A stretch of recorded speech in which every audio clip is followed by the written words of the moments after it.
Welcome to LOA Today. I'm Walt Thiessen. With me today is financial advisor Jody Lynn Craven. This is your daily dose of happy. We are so happy you decided to join us today. And today is a day where we're practicing what we preach, staying in a happy zone regardless of what happens. Because we had a bit of a surprise just before we went live. We learned that our guest had canceled. And not only had he canceled, but he had been scheduled to be on the show in early August and had canceled at the last minute then. So this kind of falls into the category of fool me once, shame on you. Fool me twice, shame on me. Except I don't believe in shame. So he's just gone. He's not getting a third chance. There's no 3 strikes you're out. This is 2 strikes you're out. So we won't name him, but to initial CH, bye-bye. Yep. Ain't nobody got time for that. No. And I loved his reason. Because with the software that we use, they give a reason. There's a place where they can enter what the reason is why they have to ask for a schedule change at the last second. His reason was tech issues. And I loved your comment before we got started. What, he couldn't figure that out 2 hours ago? Well, for me, I'm very I want to make sure I have all my ducks in a row before I go into anything, an event, a podcast, whatever. I want to make sure if I'm presenting something or I'm having a conversation that all the things are set up. So if I haven't used tech yet today, I would hours before I had to make sure everything was sorted. That's just, my dad's. But that's what makes you such a special human being. Thank you. Care enough to do that. Thank you. Well, I come by it honestly. My dad is a professional announcer for the Chuck Wagon and Chariots. So, that whole event of getting ready and, checking all of the sound equipment and the tech, all of the stuff that was going on, me and my dad and my brother, usually we would go either the night before the races started so that we could, put everything up, the speakers, all of that stuff, or at least several hours before. My dad would be in the announcer's booth an hour before showtime. And with everything already set up, just standing there waiting, drinking his coffee or his hot water or whatever it was, just waiting for the show to start. So he was prepared. So I learned that from him. And when I started racing horses, I would have only 2 horses to actually get ready. And it would take literally 10 minutes. It's not a very long process, but I would take an hour to do it, to make sure that all the buckles are, taped off and everything's good, because anything can happen in those moments. So you might as well be prepared. Yeah. Oh, that's great. I love that about you, that you do that kind of preparation. And it's kind of a shame. This guy is an interesting guy. I mean, he has turned 2 businesses into 7-figure businesses. He is an expert salesman. He has completely rewritten the book on how you do sales. He's into jujitsu. He's into mental health. He's got all these really cool stuff going on. But then there's the part of him where he doesn't show up to the gig twice in a row. And, that just kind of takes away from it. It kind of makes you say, well, yeah, all that's great, but if you don't have the integrity to keep your promise, what's the good of it all? Yeah, absolutely. But I think some people use superficial excuses and instead of telling the truth, whatever that truth might be. And I'm not saying that that's him, but I know that I have said, I got into a really bad pattern of saying, I don't feel well, to get out of going to do things, having an excuse. In my brain, I thought I had to justify why I didn't want to hang out with somebody. Yeah, I think most people feel that. Sure. 100%. And for me, I am pretty introverted. I love having these kinds of conversations and talking to people. And, I could have lots of conversations like this throughout a day. And then I get to a point where I need solitude. And my husband can be there, but he knows to kind of leave me alone. I need to decompress. I need to be alone, and not having to entertain or show up in any way that somebody else thinks I should be showing up, or pressure that I've put on myself of how I should be showing up. But I went through this cycle of saying, I don't feel good, and that's why I'm not coming to different things, instead of saying, you know what, it's just not the right time for me. I can't make it. I don't need to justify myself as to why I'm not coming. Or, I giving a response of like, I just really need some time alone, and being honest and vulnerable about that. But what that did for me in saying, I'm not feeling good, is I created that into my reality, where I started getting sick over and over and over and over again. Every time I needed a break, I would end up being sick and being forced to take a break. So I had to reroute that pattern and, gain the courage to say, I need to be alone. I need some time. How interesting, when you gain that courage, what you also gained was integrity. Not that you didn't have integrity before, but you increased your level of integrity. Yeah. Because when we're honest with ourselves enough that we can also be honest with others, that's integrity. That takes integrity to do that. Mm-hmm. It's the people who lack integrity that have trouble doing that on a regular basis. And when you can gain that skill, that's like you just got an integrity injection. 100%. Mm-hmm. Well, I always felt like I had to justify it. And giving myself the permission to not have to justify it. Like, I need some time alone. There's no justification. I don't want to do that. I don't have to justify myself. I just don't want to, Exactly. But it took a lot of reprogramming to get to that point, to stand up for myself and say, no, I don't want to. And similarly, I was the person who, for a long time, if he canceled twice, I'd give him the third chance or the fourth chance. Because that's the nice thing to do. Until I realized all I was doing was setting myself up. Yeah, I want to be polite, right? Yeah.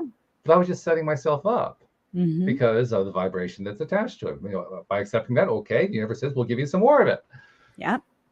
You got to learn your lesson. when I finally realized that, I was like, oh, that's what I'm doing?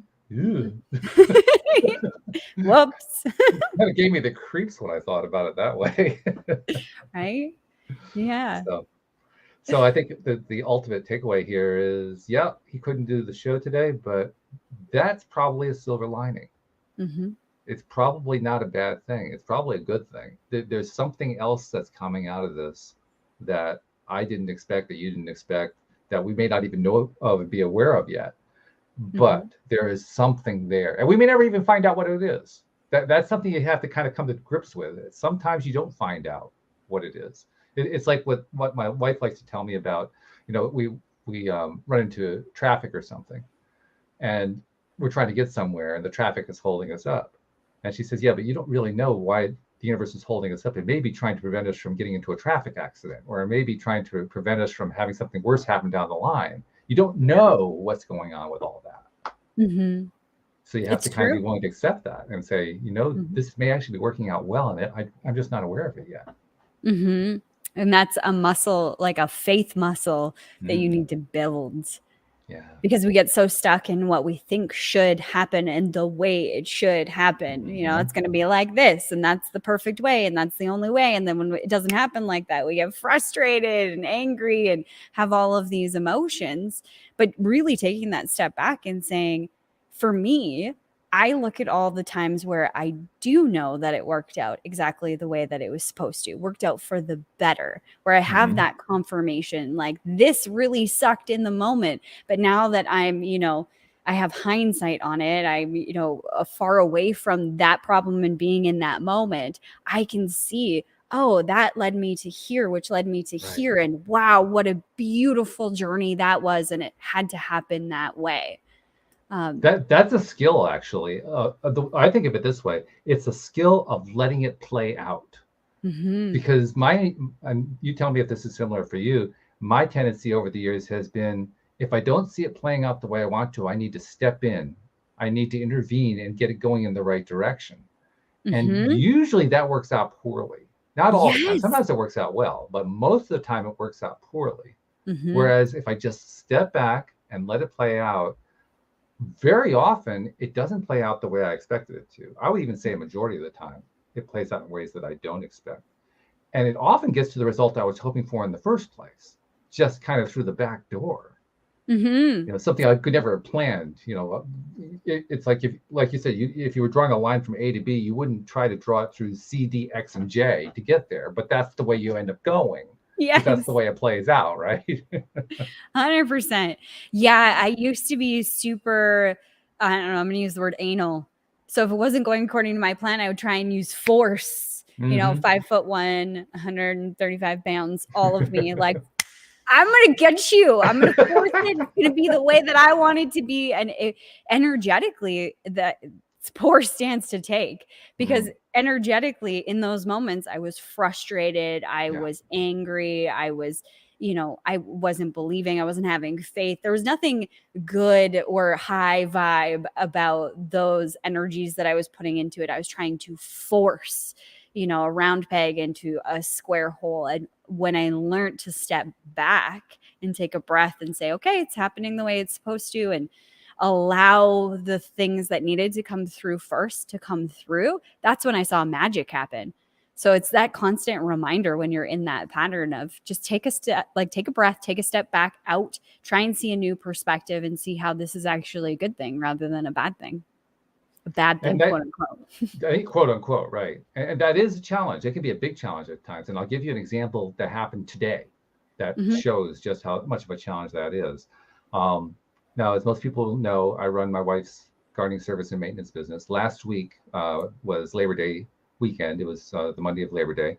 And Tuesday we had rain here. So we had 3 out of 5 work days available to us, and we were short-staffed. So we ended up working a very short week in terms of the number of billable hours. It was such a short week that there really wasn't enough to pay Louise and me what we normally pay ourselves. And I woke up in a cold sweat in the middle of the night, like bolt up, just sat up, no time to even be aware that I'm awake. Just like, bang, I'm awake. Oh my God, there's not going to be enough money to cover all this. And I got up, went to the computer, calculated everything out, realized there was a solution to it, figured out what the solution was. I won't go into all what the details were, but there was a way to deal with it. Basically, took a little bit of a pay cut for the week, things like that. But I noticed just how badly I had reacted to it. I had reacted in panic. Absolute panic. And it was like, 2:00 in the morning, right? So there was nothing terrible happening at 2:00 in the morning. At that point, no one's even awake. Is the cat in? I mean, that's about it, So I took the time to do some mirror work and to do some journaling and just do some of the things that I know to do to change my mindset, because I recognized my mindset was not in a good place. It was in a very, very uncomfortable place. And I didn't want to keep it there. I've been wrestling particularly with this kind of issue over the last few weeks, because the last few weeks of the season have been great. Just dealing with this kind of stuff. And I knew I needed to change the mindset to a better place. So I spent like an hour doing this stuff, a little meditation, journaling, mirror work, and so forth. And by the time I was done, I was feeling pretty good. I was feeling, like I could go back to sleep. So I went to bed, fell right to sleep, woke up my normal time, and remembered what had happened, but I wasn't haunted by what had happened. So the work that I did in the middle of the night paid off. Because remember, the first time I woke up in a cold sweat. The second time I woke up, and I mean, it wasn't great. It wasn't all sunshine and roses, but it wasn't a cold sweat either. You had shifted that much. Was that as much as I wanted to shift? No, I wanted to shift more, but I was glad I shifted that much. That was a big shift. And it certainly got my day off to the right start. We put so much pressure on ourselves too of what it has to be, like it's not as much as I wanted it to be. And it's almost like there's a fear of loss. But the way that I've started looking at that is that, even just easing off of it creates room for or opportunity for a new possibility to emerge. So even going from cold sweat to, neutrality. Let's say you were at neutral. You were no longer bothered by it or haunted by it, as you said. You were just neutral. You weren't excited, but just neutral. That is a huge swing. It is. And the opportunity for possibilities to come in, there's a huge amount there. So don't discount all of those things, even if you're not exactly where you need to be. I need to remind myself of that all the time, because there's this perception of I need to be here or else this, and this won't happen, which is not necessarily true. Now you're trying to force it again, right? We come back to the force, right? Yeah, I like to set a high goal for myself. But like you say, I'm not going to beat myself up if I don't reach it. I mean, I would have loved to have been high vibe this morning. I was actually high vibe last night for a short time. Then I went to bed. I didn't wake up high vibe, but that was okay. Because it was so much better than where I was at, an hour before I got up. It was just not, I was in a really miserable place then. So it was a major improvement. That doesn't stop me for aiming for high vibe. I still try to go there. I can't always get there. I don't worry if I don't get there. Sometimes I get a little frustrated, but I try to let go of that too. But the main thing is just by having that high, I like the aim high concept. Because if I aim high and I hit somewhere down below, it's still higher than where I was aiming at previously. Yeah, shoot for the barn or shoot for the stars, and you'll hit the barn at least. Yeah, right. Exactly. Yeah. Or shoot for the high part of the target and you'll hit the bullseye. Yeah. It's the same concept, really. Yeah, exactly. 100%. And one of these days you may actually hit the high part of the target and hit, the triple 20 or something. But Yep, absolutely. I find when I'm in those moments of being taken down like a scarcity cycle or wake up in a cold sweat or something like that happens to me, for me, I need to see the worst case scenario. And I need to play it out in my mind.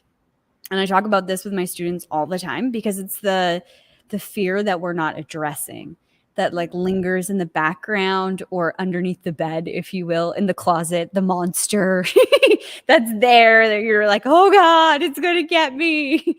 You got to face it. You got to look at it. So when I've had those moments, I will sit down and say, what are you afraid of? Like, what are you really afraid of? Okay, well, I'm not going to be able to pay myself enough. I'm not going to have enough money. And it's like, okay, and then what? Then what's going to happen? And it was those fears that I got to asking that question, then what, that I could see it was my brain in overdrive going into that protective mechanism, like the tiger is chasing you, that flight or fight response, but there was no tiger. That this is a non-issue. I've figured out a solution, or there is a solution that will be presented, or even if I didn't have all of the money, okay, I guess I'm going to get an NSF fee for that. All right. Is that the worst thing in the world? Like, am I going to die? No. Okay. I can live with that. And then my system would calm down and I could go back to sleep, or I could move and shift the way that you did so beautifully that night. And actually the journaling, when I was journaling, I mean, I don't know how other people journal. I know how I do it. I just write down whatever is coming to me. I just, I don't try to analyze it. I just try to get it out. And that's where my journaling was taking me. It was, I wasn't consciously thinking, and then what? I wasn't playing that game mentally, but that's essentially what I was writing. Yeah. Here's what happens afterward. Here's what happens when, there's not enough money to pay the bills and so forth. And as soon as I started doing that, all of a sudden I started journaling the solutions. They just kind of came out. I didn't have to think about it. I didn't have to plan it. I didn't have to work it. I just kind of, there it is. Just blot it out on the paper. Well, on the virtual paper, because I was doing it on my computer. But that's right. I had a student just reach out to me just recently. She wanted to share some money magic. She had taken my MORE program last year. And so she always reaches out to me and tell me all sorts of money magic things. And she said, I'm learning. I'm still continuing to deepen my practice with letting go of the fear of not having enough and using the principles that you taught me. And she said, the more that I step back and the less that I worry about it, the more money comes in. And she said, I had something wrong with my car and I had to get it fixed and I wasn't really sure how much it was going to cost. And I kind of started to go down the worry path and was like, nope.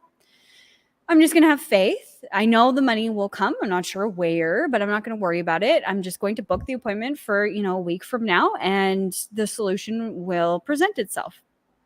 And then she just let it go.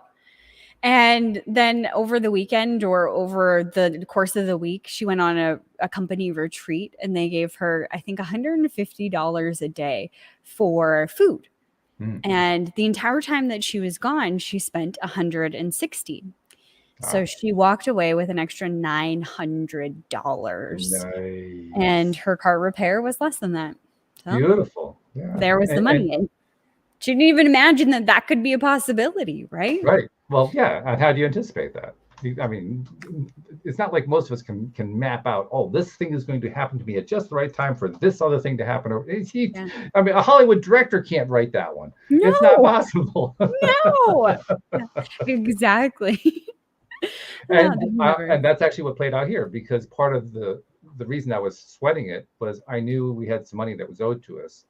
And one in particular was a customer. We had finished their yard a couple weeks ago and hadn't gotten the check. And it was like a $2,500 check. Well, that would have solved most of the problem right there, but I didn't have the check yet. Guess what showed up 3 hours after I woke up? The check. The check showed up. When we just allow things to come, they just come. Mm-hmm. Yeah, it's so funny.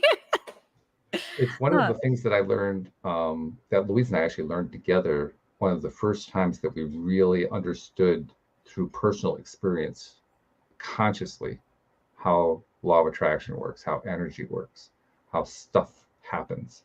And I've told the story before. I won't tell the whole story now, but it was basically what happened in 2014 when we moved from Virginia back to Connecticut, spending the last dime out of our savings account, deep in debt. We basically left both of our cars behind because neither one of them could make the trip. We had getting brand new cars here out of a miracle. I mean, all these things just kind of lined up. But we were at the end of our rope at that point. I remember vividly thinking, I don't know how to fix this. There are too many problems here that are way beyond my ability to solve. And they need to be solved in the next day or two. And they all resolved themselves. All I had to do was wait to see them play out. And it was traumatic.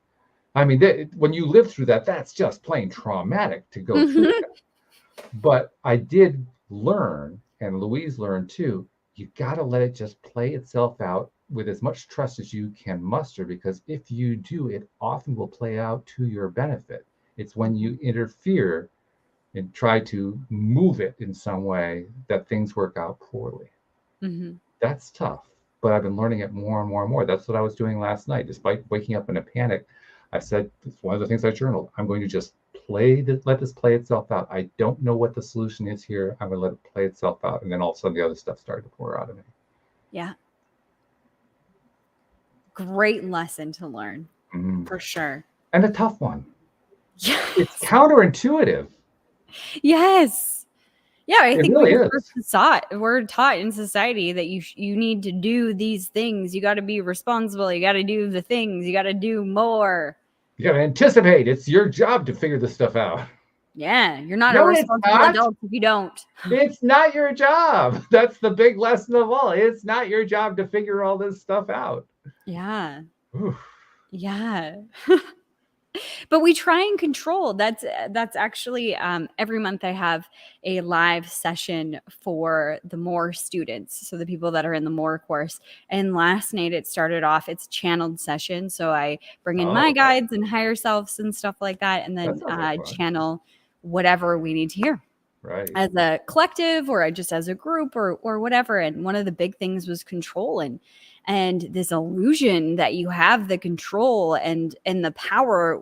You know, you have a lot of control and power, and yet you have none at all. It's this weird dance between the two. And one is a lower density vibration of having to like control and hold it all and manage it all and got to do everything perfectly. And the other one is the sense of power and control from sitting in the seat and allowing it to happen. And it's just this dichotomy that they were trying to explain. And the basis of all of it was you need to let go.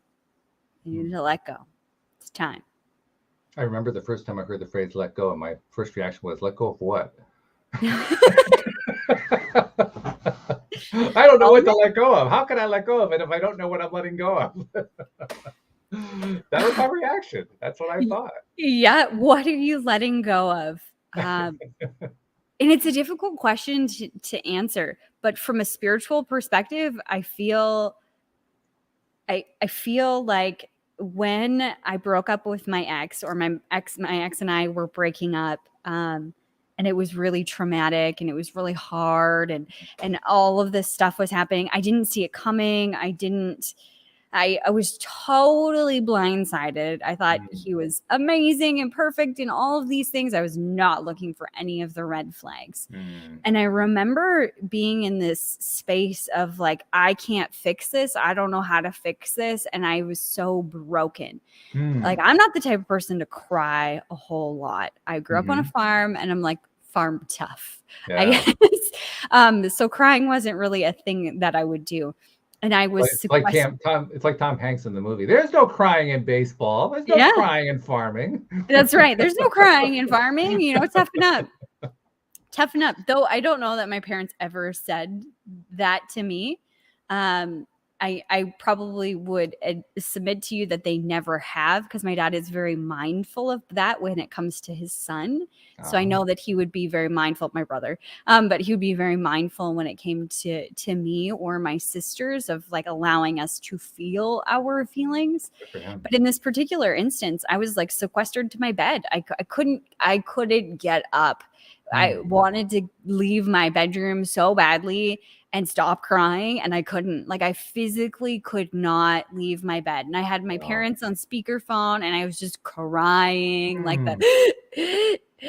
Like, just like that. And I get off the phone with them, and my dad's trying to be nice and, whatever, right? Like, it's okay. Just allow yourself to feel the emotions and whatnot. So we get off the phone, and I like crawl onto the floor, and I wasn't exactly spiritual at that point. I believed in the universe, and I believed in, personal development, and believed there's something bigger. But at that point I got on my knees and I was like, God, I don't know what to do. Like, I just can't move through this. I want two things. If you could provide me with peace, a feeling of peace, and I'd really like to see what I couldn't see looking back on this whole scenario. Request. Yeah. I love and that. It was, and I let it go, like whether that happened or not. Like, I just let go of where I should be or what I should be doing or what I should be feeling. I just let all of that go. And it was like a surrender of everything. On my knees in my bedroom, just like, I surrender. I need some peace, and I really want to see what I couldn't see before, what was, hidden from me before. And it was almost instantaneous. I felt like this feeling of tranquility and bliss and peace out of nowhere, radiating from my heart space, that I had never felt in my entire life. Wow. And then, like a movie, I started to see these clips of my life with this person, and it would be like running through a scenario, like, remember when this happened? This is how you thought it happened. And then it would be like, and then it would show me the scenario with the filter off. And I could see the red flags, and I could see, like, wow, that's not the person for me. Like, that's not somebody I want for my future. It all made sense. But I had to surrender first. It was the hardest thing that I ever did. It's and the funny best. how that is. Sure. Yeah. Oh, yeah. But by the way, MORE, I know, is the name of your course. I presume it's an acronym. What does MORE stand for? No, it's not an acronym. It's just more. Just more. You want more in your life. Oh, okay. More abundance, more joy, more love, more money, more everything. Well, it's a cool name. I love it. Yeah, it was divinely channeled. When I channeled the Fluid Money Blueprint and the entire process of how to attract more money into your life, the specifics, I was looking for a name for all of it, and MORE. That's all they said. MORE. That's cool. I like it. That's really good. Yeah. Thank you. How nice to get a name that sounds cool, and it doesn't have to be an acronym. No. Yeah, we could probably make something up, though. We probably could, yeah. Invent something. MORE. What does that stand for? But but I kind of like the purity of it just being more. Not having to have some special acronym attached to it, because that's always a little bit forced anyway. It's a little bit staged. Yeah. But when it's just the pure idea of more, that's pure. It's clear. I like that. Yeah, thank you. Cool. Yeah. By the way, if somebody wants to find out more about the MORE course, how do they find out about it? You can go to my website, jodielinncraven.com, and there's a little pop-up there. You can check out the free training, or you can go to the services, and it talks about more there, and gives you the opportunity to check out the free training there too. Yeah, probably start with a free training and see if you like that before you're doing anything else, I would think. Absolutely. You get a good taste of what's going on, and then it goes into the course and how much it costs and all of that stuff, all your options. I've And noticed. when you go through the free course, you get all the free bonuses when you Oh, actually you get sign up for the bonuses. course. Okay. Cool. Yeah. So there's Right. I think 2 or 3 different bonuses that you get when you sign up after you've done After you the do the free free training. training. So Yeah. But you wouldn't you get it if can, you didn't do the free training. yeah, exactly. So you want Yeah. to do that. You want all the Yeah. free stuff. Well, it You want occurs to me, more. I know that I've done this. I'll bet you other people do this too. I will often steer away from something free like that. Really? Because there's a piece of my mind that says, well, if it's free, it probably isn't the really good stuff, which is really just self-defeating more than anything else. Yeah. What I have since come to realize is that it isn't a question of whether or not it's worth something. What the real question is this somebody I want to work with? Yes. That's what the free is there for. It's not to tell you, here's the solution, or here's why you should buy the solution. It's to tell you through direct experience, is this somebody who I think can help me? Yeah. That's what really counts. Absolutely. Do I feel energetically aligned with this person and what they're saying? It's so funny. I bought a course. I didn't even really know what it was on the weekend.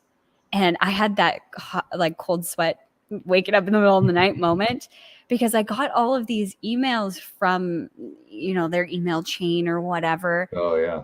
But in the emails, it was like, you're going to get an email that says blah, blah, blah, and it's going to give you access to the home study course. And then we're doing a live version on such and such date. And or the date wasn't announced at that point. So I thought, oh man, am I getting scammed? Like I kept checking my bank account to make sure they didn't take any more money. Yeah.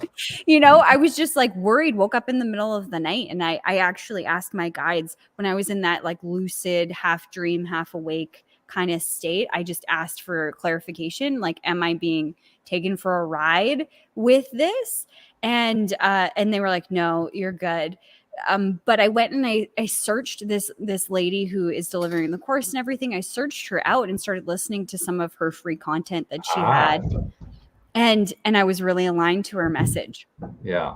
So that's why I didn't, go back through my credit card or whatever and say, stop the payment, give me my money back, anything like that. Because I just felt so called to her energy.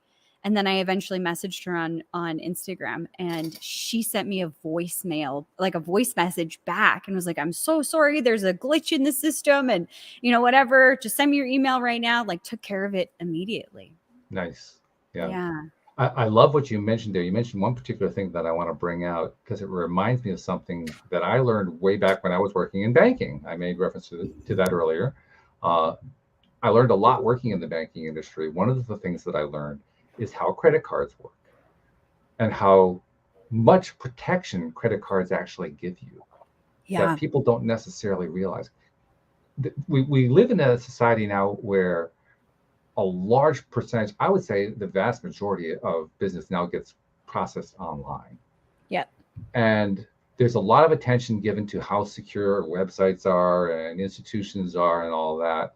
And I can tell you as an IT guy, even all that stuff isn't all that secure. What helps me to sleep at night is knowing, particularly here in the US, how the law is structured in favor of the consumer where credit cards are concerned. Because if you are in any way taken advantage of in a way that you can demonstrate factually, you have to be able to show the evidence of it. But if you have evidence that you have in some way been scammed or defrauded or misrepresentation was made or something like that, you can go to the credit card company, and if you can present that evidence and it's convincing enough evidence, they'll reverse the charge. It doesn't matter what the merchant wants to do. Yeah. They'll reverse the charge anyway, and they'll give them what they call a chargeback. It's the best protection we have. It's better than any of the rest of it.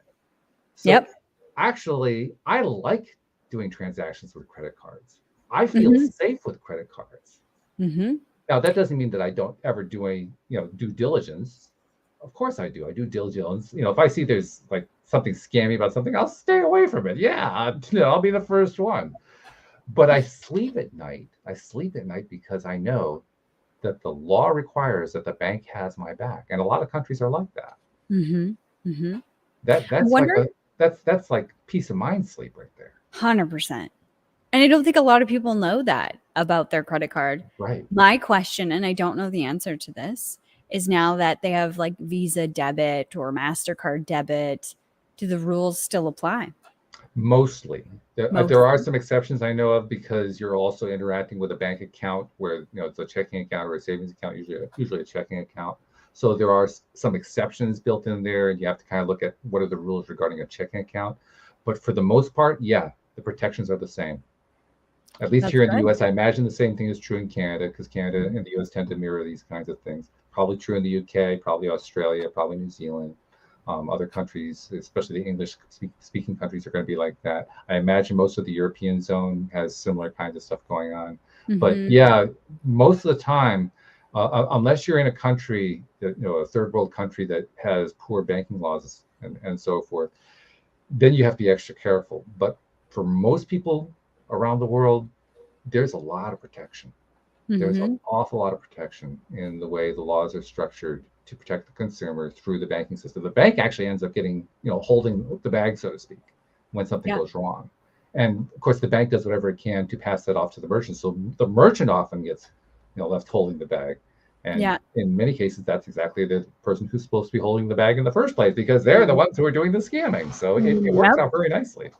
But it also works on the opposite side of things. I know company owners who have like service-based businesses, hairstylists, for example, where my friend was telling me that at his shop, people would come in, this has been done several times, where they'd buy a bunch of product and, whatever, right? They'd walk out the door with the product, and then they would dispute the charges. Yeah. And it would automatically give him a chargeback, even though he could prove like they took the product. And he said it was so frustrating on that side of things. It is. And that definitely is an issue for a merchant. What the merchant has to do is kind of similar to what a bank does. The merchant has to assume there's going to be a certain degree of loss and factor that in to how they do their pricing, how do they structure their business.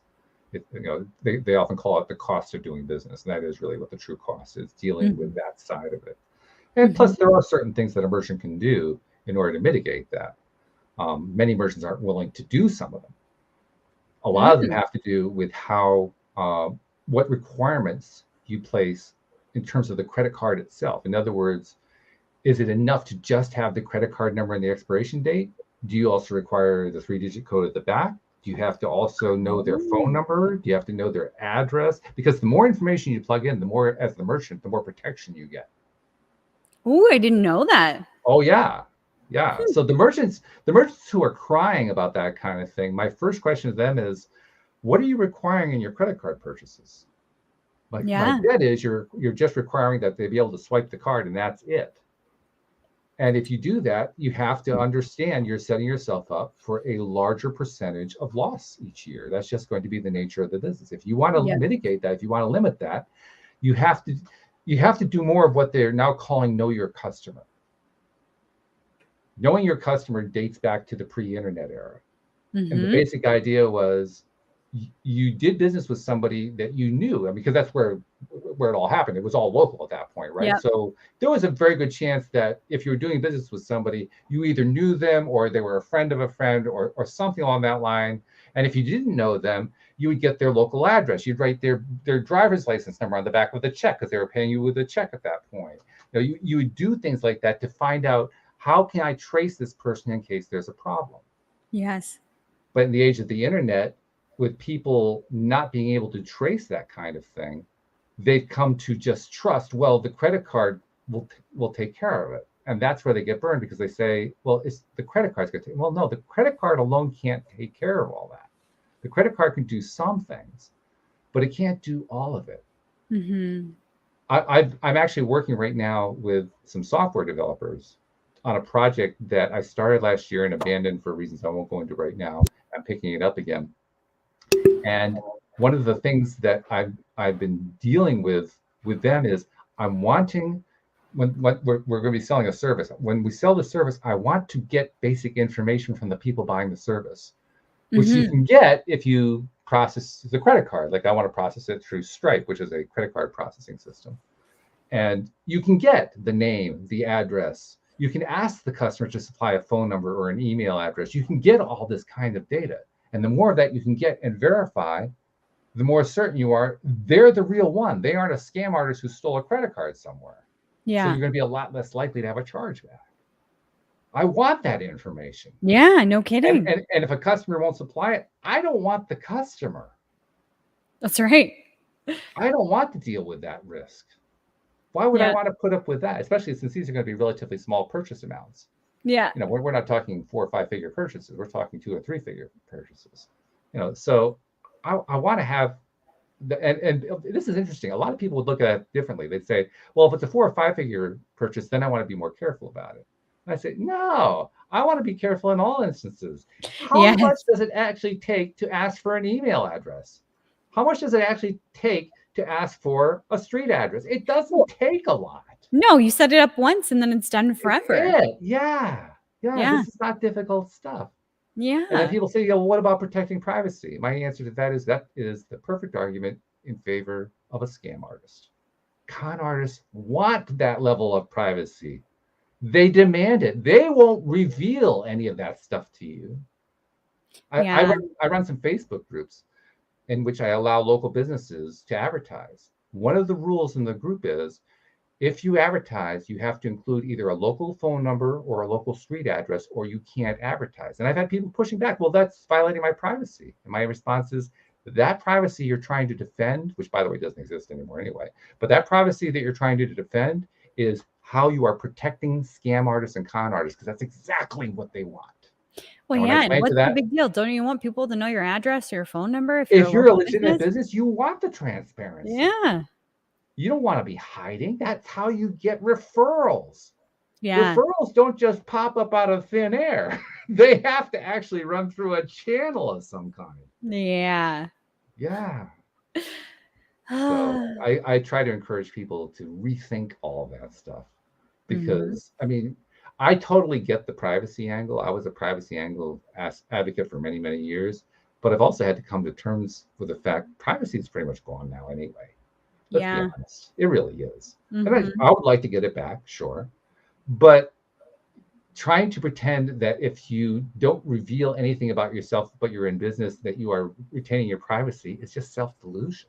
It is. Yeah. Because they have other ways to scrub your data. Absolutely. I mean, what you searched on Google, your Facebook profile, your Instagram, your TikTok, like they're getting all of that information anyway. They have access to it the back door. Like Siri is probably listening to this conversation right now. Hi, Siri. Yeah, exactly. Well, she did. Did your phone just turn on? That was my phone. Well, that's one of the commands. You can say hello, Siri, and ask it to do something. So Siri thought I was asking something. I was waiting for mine to turn on too. That's so funny. Oh, I mean, my goodness. There was a lady. I think this takes it too far in terms of the information that is available to certain companies. And I think that there needs to be something done. But there was an article that I was reading, or something that I had read. This is several months ago. She asked for her data back from Amazon, and they sent her this huge file of data. And one of the audio clips came from her light bulb. Really? Mm-hmm. Interesting. Very interesting. I don't know what she said on the said light bulb audio clip. I have no idea. But, and it's not that, this used to be my response. Well, I'm not doing anything illegal, so what does it matter? The issue lies in the information that they have about you, because the more information they can gain about who you are as a person and the way you think, the more that they can manipulate you into thinking the way that they want you to think, or buying this or buying that. You know, it's this mental game that's being played. It is being played. I'll give you a different perspective on this one, though. Sure.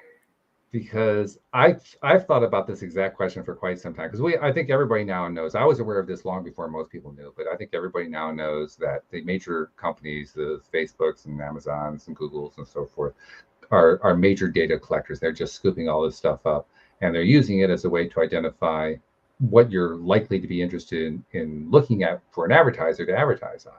That's what they're trying to do with it. And you just outlined one of the many difficulties that can go along with this kind of behavior. But you said something really interesting, and I think it's something that most people buy into, and it's what I've learned to let go of. Okay, tell me. Which is the idea that they can manipulate you by showing you all this stuff and trying to get you to buy something that you would normally want to buy. And you know what? I don't think that's working anymore. Or put it this way, I think it's working less. I agree. And I think it's continuing to work less and less and less. Yes. And the way I know that is through direct experimentation, through Facebook advertising and Google advertising. And I have seen the overall decline over time. One of the things that was a big topic about, oh God, I'm going to say 6 or 7 years ago, was what they call retargeting or remarketing. So it's basically where you saw something, you interacted with something online, and then all of a sudden you start seeing ads about it. And then they just kept showing you ads about it over and over and over again. That's the retargeting part. When retargeting first came out, it actually had a very, very good response rate. It dropped precipitously in about a 2 to 3 year period. Today, there are companies that still make money off retargeting, but it's very expensive compared to just regular advertising. It actually has very poor results in many, many cases compared to a normal ad campaign. So to me, that's an indication. Yeah, it worked for a bit until the people that they were targeting caught on to it. And then consciously or subconsciously, they started to change their behavior and it didn't work as well anymore. Yeah. And I see that happening on a broader level. So to those who say, well, it's manipulating me, I say, well, why are you letting it? I'm not talking about 100%. Whether you're giving out your data. I'm saying, why are you going to decide that if somebody shows you something, you are now motivated in some way to act on it? And that you 100% believe. Yeah. You believe everything that you see. I 100% agree with you. I think that there has been a consciousness shift. People are more aware of what they're consuming, visually through the internet and taking things with a grain of salt. And I think that this brush of conscious awareness, if you will, is being painted to things that I, for myself, never thought I would ever question, like the government or healthcare or, certain things like that, where I would have had this argument with social media and then I've awakened and started to see things in a completely different light over the last 2 years. Yeah, sure. And I think also what happens is, like I said, we do it both consciously and we do it subconsciously, probably more subconsciously than consciously. Yeah. But we learn to adapt away from the thing that we don't like so much. Yeah. Many of us give a lot of attention to it. Some people become, cheerleaders. We got to fight this terrible fight and all this other kind of stuff. But most people learn to just kind of turn away from it. Yeah. And it shows up in the numbers over time. Yeah. More and more marketers there are a lot of marketers who will still argue, oh, no, it's all very effective. But the honest ones say, yeah, I've seen the slide. Yeah, it's not as effective as it used to be. Yeah, it's falling off. They're recognizing that. I know in my own experience, now this is perhaps more advanced than what most people do. I've gotten to the point now where anytime I see a question asked, I start to doubt the question. Oh, okay. Because I've begun to realize how disconnected questions have become from reality. I'll give you a few examples. Like, for instance, I am a sort of a passive Miami Dolphins fan. More active lately because I like what they've been doing with the team. But for years, it was just like, in the background, occasionally take a look. Oh, that's what the score is, fine. It was not much more than that. One of the things that I've noticed lately as I've been paying more attention is the YouTube videos created by the Dolphins, created by certain creators who, by the way, all have Vietnamese names. I'm not quite sure why that is, but that's another topic entirely. The headlines that they put on these YouTube videos usually they're like explosive kind of, emotionally driven headlines, often with a question mark on them and so forth. And then you play the video and the video has absolutely nothing at all to do with the headline. Not even a little bit. Yep. So there's an example of it. Or just in the regular media, you look at an article, you mentioned government or politics or whatever. You look at any of these articles that are published and you look at the headline and then you start reading the article. And if you look really hard, you often can find a link between them. But you have to look because the headlines are not written anymore to be informative. They are written to push an emotional button to get you to read the article, and it doesn't matter how accurate they are. They can be as inaccurate. That's where the whole concept of fake news came from. Yeah. Because the headlines didn't actually match the content of the articles. Yeah. And it's gotten worse and worse and worse. So I've actually been training myself, especially when I see a question, because questions are powerful, right? What's the first reaction that a human being has when they're asked a question? Well, they try to answer it. Yeah. And people who write headlines with questions know this. That's why they write the headlines with questions. So anytime I see a question, I look for certain buzzwords. Like this could happen. If I see the word could in a headline, I'm done with the article. Yeah. You're not going to read anything could happen. I know if they put the word could in the headline, it's all speculation. There isn't a single newsworthy item in the entire article. Because if there was, they would have hinted at that with the headline, but they didn't do that. Yeah. So the moment I see could, next. I'm done. Yeah. Yeah, I'm done. Some other things that I look for in a headline that tries to scare me. The moment I see fear in a headline is the moment I doubt it. The moment I suspect they've probably spun something out of control like they usually do. Yeah. The only time now I'm actually willing to look at a headline is if I don't see any signs of spin. If I don't see anything that's trying to emotionally twist me up in some way, then I'm willing to look at the article. But if I see something that's trying to twist me up, I don't even care if they had good stuff in the article. I don't want to find out. It's so interesting because my friend Heather and I were talking about our YouTube channel and growing the YouTube channel and a couple of things that a YouTuber guy suggested was in terms of titles, and he said like the top 10 things to do with your titles, and number 2 of the top 10 was add a form of negativity. Yeah, sure. And I'm like, I don't really like that. I don't like scaring people. Nope. But then there was other things like, how to implement something extreme. That was one of the things, like refute something, hop on it, like newsjacking trend. And I just thought some of these things are so superficial. I can't get on board with being fake and trying to sell something that isn't there.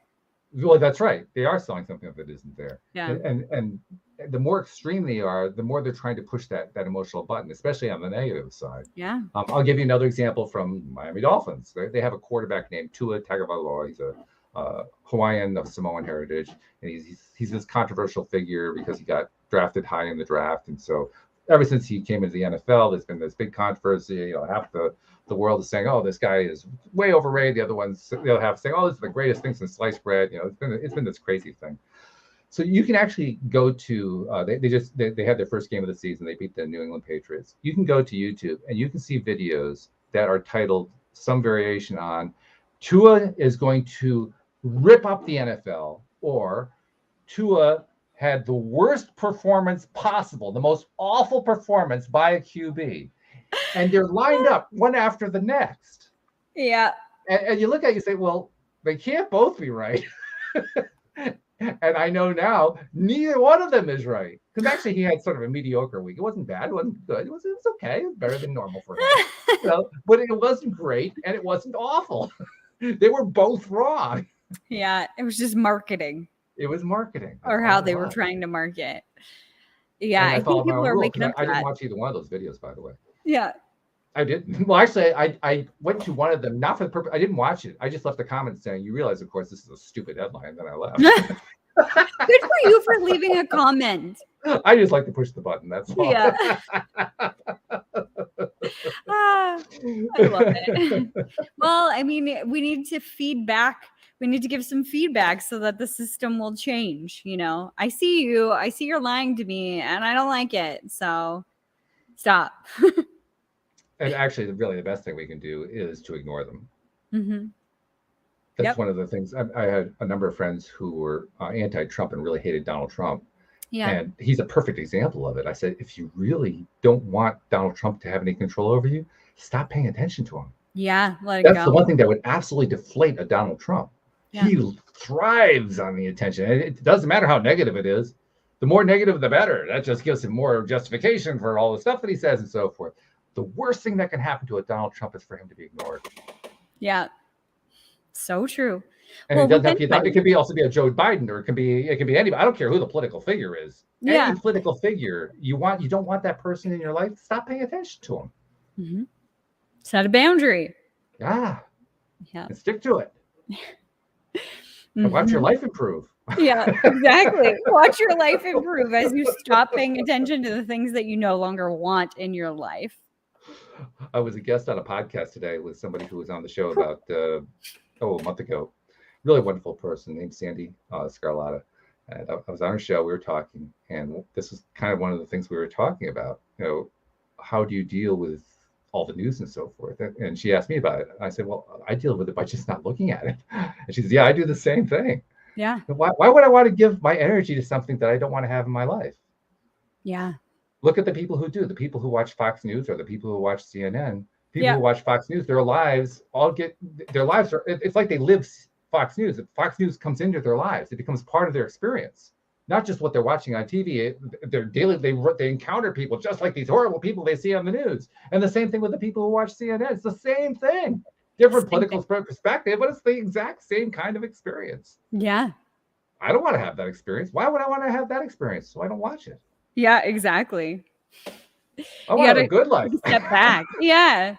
Well, and I try and see the opposite perspective, or have, some, like, take a breath and feel into the opposite perspective and see if I'm missing anything. Because we do get so stuck in the way that we see things. And then, the algorithm and, everything that we're watching, it all culminates to support those belief systems. So I want to check, myself and say, am I leaning in the direction that I want to go? Or is there a different direction that might be better? Or is there something that I can learn from these people? It's not just left and right. I don't have to be so black and white about life. I think that's important. Sandy, at the end of her podcast today, asked me to define how I would explain the law of attraction to somebody. And I didn't even have to think twice about it. I said, most people will talk about it in terms of how to attract things that you want into your life. And there's nothing wrong with that. That's perfectly fine. I totally get that. But that's not the way I think about it.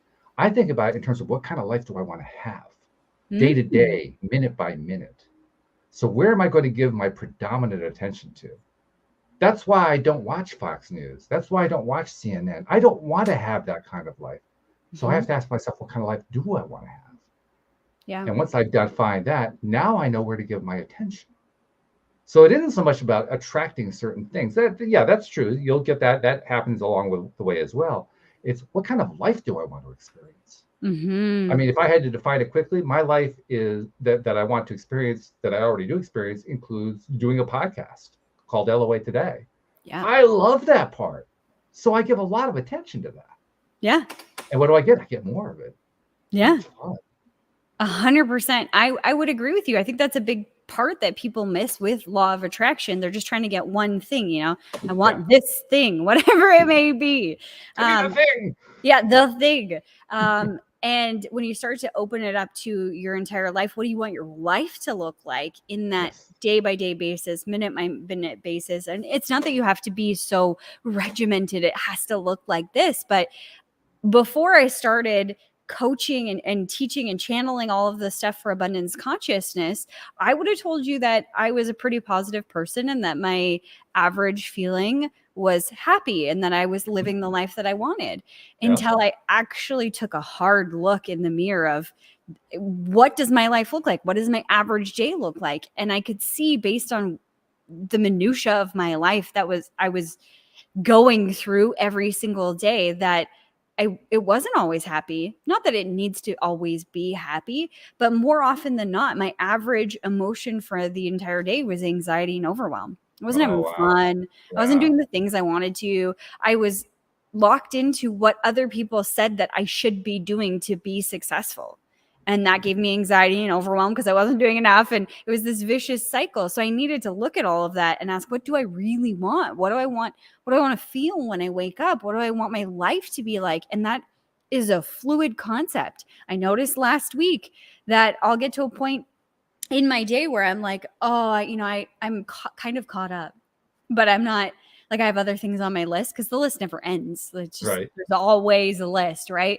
But I'm Yep. kind of caught up. I'm at a point where nothing is urgent at this moment, but I'll still sit here and be like, I should do something. I know that feeling. And then I'll like try to do something. I don't feel like it. And I'll try to do something else. And then 2 hours will drag by and I've had an awful time and I've accomplished nothing instead of just getting up and doing the things that I like to do, that bring me joy, that provide me creative juices, that light up my soul, all of that. I have a list and I rewrite the list probably every 6 months because I forget what lights up my soul, what's fun, what do I even like to do. It changes because we're fluid beings. So I'll have, my best friend asked me this morning, she's like, where's your list of things that you love to do? And I'm like, oh yeah, I need to rewrite that. Okay, I'll rewrite that. Great. Thank you for the reminder, because you forget the things that you love to do throughout your day, or I do sometimes. You get stuck in doing the things that you should or think you should be doing. And that's when law of attraction can really be turned up a notch, is in that daily living of those moments. In this moment, you can turn up the knob of attraction by being in the moment and getting all of the juiciness out of it, the love, the joy, the bliss, whatever it is that you want to experience in that moment. So powerful. I love that. That's fabulous. What you just said there. I mean, that's a book right there. That's beautiful. That was absolutely perfect. And what you described is correct. I mean, we do have these outside influences that tell us that. What makes it even worse is when we internalize and we start saying them to ourselves. Yeah. That's right. It's not enough that we were taught this crazy stuff. Now we start voicing the crazy stuff. We become the authority of the crazy stuff. That's right. It becomes like law in our minds of it has to be this way and there's no other way that's possible. I love your awareness when you said, what is it I really want to do? That's not a question we normally ask ourselves, but it's a great question. Right? What do I even like to do? Yeah. I had a friend, I was at her house and I was talking about my shift, this huge shift that I had, several years ago, and this continuation of growing. And I said that too, I made a list of what do I like to do. And she asked me, so what do you like to do? And I was like, well, it depends. Like at that time I was really into books. Like the top shelf of my bookshelf, which you cannot see, is all fun romance novels. I got all sorts in there. I love the Bridgerton books. I like the 50 Shades of Grey. I have all of the Sookie Stackhouse collection. 4 or 5 years ago, I wouldn't have allowed myself to read anything that was not business related, personal development related. If I was reading something, I'd read 10 pages a day. I was so strict. I would need to read 10 pages out of a good book or else I'll, sully my mind. And then I started hating reading those types of books. So I let myself off the hook. And I said, no. Good for you. I'm going to read what I want to read. Yeah. And or decide not to. If you don't want to read that day, then you don't read that day. Exactly. Just having that flexibility and giving myself that permission to do so. So sometimes I read, sometimes I paint, sometimes I just go for walks. Sometimes I watch Netflix. Something else that's happened for me, as you're describing this, I'm realizing more consciously now than I have been lately about this.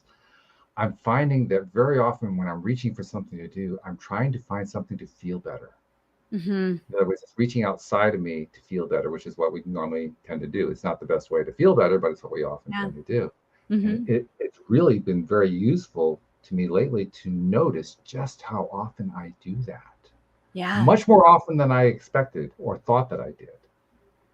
And to recognize consciously, I'm actually just looking, I am now surfing the internet looking for a Miami Dolphins story because I'm just looking to feel better. But when you recognize it, when you say it that clearly, all of a sudden it becomes clear. Yeah. Like, oh, I'm just trying to, cover a wound. I'm just trying to make something feel better that doesn't feel good right now.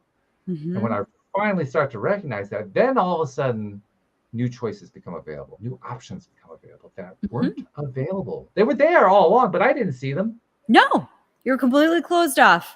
That's right. Yeah, absolutely. We do that to ourselves. But as soon as I start noticing the pattern, all of a sudden, slowly, not immediately, but within a very short period of time, I start to notice new options that didn't seem to exist before. They were all along, but now I'm finally starting to see them. And it's like I can kind of see the shell of my life cracking a little bit. Yeah. Cracking and opening in ways that it wasn't opening before. I find that too, as well, with like ways that we've been programmed ourselves. It's a little bit of column A, a little bit of column B. I'm exhausted. That, I have worked all day. I'm exhausted. Checking myself and saying, are you truly exhausted? Yes. I've been doing the exact same thing. Yeah. Are you exhausted because you're looking at the next 4 days are pretty packed? Coming into the week, I was like, oh my God, I've got so much, I've got all of these things. And I noticed this going into the weekend, actually. And I made a conscious decision to be in the moment, like to check in that moment, instead of like, oh, this is going to be an exhausting weekend. In the moments, check if I'm exhausted. If I'm exhausted, take care of it. Take care of myself. If I'm not exhausted, pass go, collect $200, keep going, do the things that you love. And I got to Sunday night and I was like, wow, I'm not exhausted. Okay. Probably because I probably wasn't telling myself I'm going to be exhausted. This is going to be so exhausting. I'm going to be so tired. I wasn't seeding that belief. And I was doing it throughout my week as well, looking at everything that I have going on. So just coming back to this moment right now, how do I feel? Do I feel good? Do I feel exhausted? What do I feel? What is it? I'm sitting here saying, I can't believe that she was saying to herself, I feel exhausted. That's the precise wording of what I've been saying to myself by default for weeks now. Yeah. And realizing that a lot of the time I've been saying it, I've been just saying it because I've been saying it. Yeah. I wasn't necessarily feeling it. That was my, for that one moment, I was feeling a little overwhelmed. So therefore I'm exhausted, which of course isn't true, but that's the way the whole mind process was playing out. Yeah. Was I actually exhausted? Well, actually, in most cases, I wasn't. But I was programming myself to believe I was exhausted because my first thing to say was, oh, I'm exhausted. Yeah. 100%. Yeah.